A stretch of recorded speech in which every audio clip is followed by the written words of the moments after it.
Hello everyone, it's late September and it's time to visit another Civil War battlefield. This time it's Antietam, or what the Confederates called the Battle of Sharpsburg. Historians say that this battlefield is the best one restored to what it really looked like during the Civil War. And the battle also happened in the middle of September, roughly the same time as we are there now.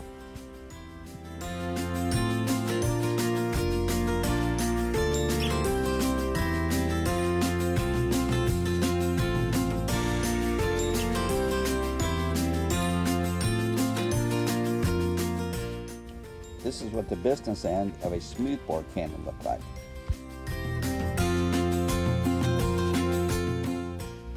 But many of the cannons and guns also were rifled at that time, and this allowed for greater accuracy. And this battle also was the first one that they let the photographers in, even before they buried the bodies.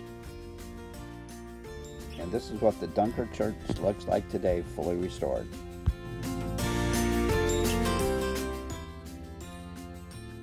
This is the inside of the church.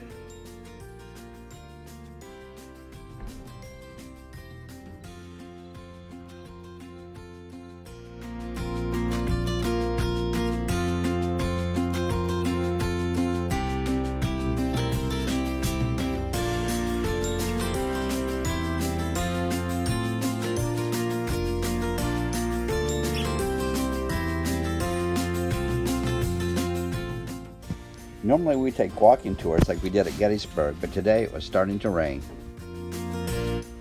So instead of walking today, we decided to take the driving tour and stay dry. Just like Gettysburg, the road is lined with monuments for all the different units that were at the battle.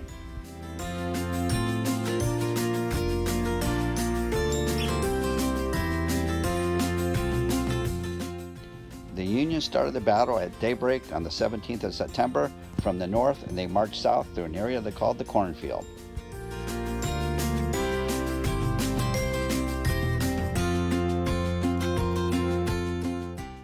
A large part of the battlefield is actually leased out to farmers, and they try to plant it in the very same crops that were planted in 1862 during the battle. I just cannot imagine being a soldier, hearing everybody come through the cornfield, knowing what was going to happen next.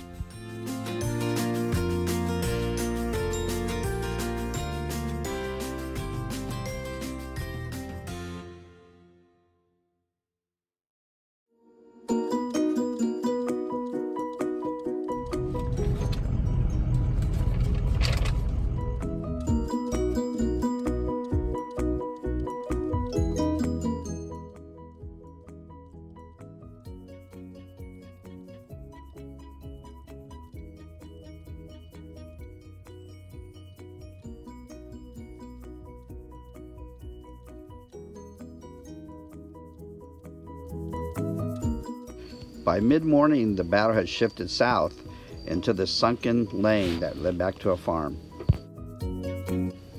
After 3 hours of close-range fighting, over 5,500 men were either killed or wounded in this small little lane.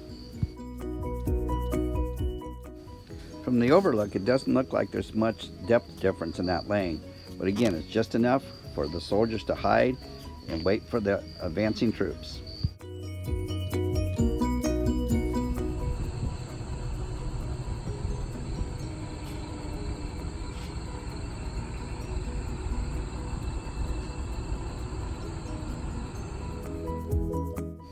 A large group of the Union soldiers was actually the Irish Brigade.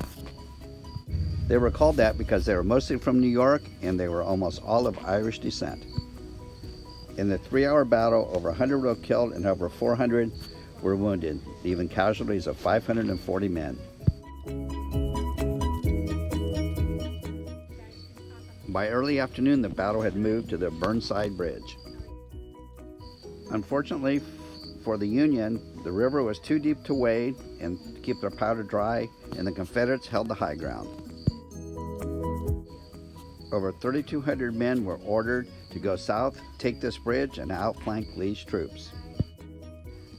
The only way that it was successful was that the Confederate soldiers actually ran out of ammunition. As stated earlier, photography was a huge part of the history of this area. One of them was a sycamore tree that's in this photo, and here's the very same tree today. It's over 150 years old now. It's been a pleasure sharing our Civil War battlefield histories with you. There will be many more to come. Well, it's time to head to Virginia and North Carolina. See you later.